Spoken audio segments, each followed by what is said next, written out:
ഈ അടുത്ത് കുറച്ച് മുമ്പാണ് നമ്മുടെ ഒരു സുഹൃത്തിൻ്റെ വീട്ടിൽ പോയതായിരുന്നു. അപ്പോൾ അവൾക്ക് 2 കുഞ്ഞുങ്ങളുണ്ട്. ഒരു 7 വയസ്സായ കുട്ടിയും 4-5 വയസ്സുള്ളൊരു മോനുണ്ട്.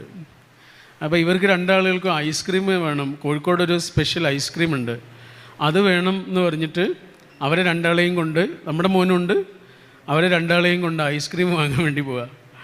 ആ സമയത്ത് കുട്ടികളെല്ലാം പിറകിൽ ആണ്, നമ്മൾ വണ്ടി ഓടിച്ചുകൊണ്ടിരിക്കുക. ഈ ചെറിയ മോന് നവീൻ എന്നാണ് അവൻ്റെ പേര്. അപ്പോൾ നവീൻ എന്തൊക്കെയോ കാണിച്ചുകൊണ്ടിരിക്കുന്നുണ്ട് പിറകിൽ നിന്ന്. അതിനിടയിൽ എൻ്റെ ചെവിയിൽ ഇങ്ങനെ വന്നിട്ട് ഒരു കാര്യം പറഞ്ഞിട്ട് അവൻ പോയി. പിന്നെ അവൻ്റെ കളിയിൽ തന്നെ അവന് ഏർപ്പെട്ട് ഒരു കാര്യം സില്ലിയായിട്ട് പറഞ്ഞിട്ട് അവൻ പോയി. എന്താ പറഞ്ഞതെന്നറിയോ? എന്നോട് പറഞ്ഞത്, നല്ലോണം പൈസ ഉണ്ടെങ്കിലും വേണ്ട, തീരെ പൈസ ഇല്ലെങ്കിലും വേണ്ട എന്ന് പറഞ്ഞു.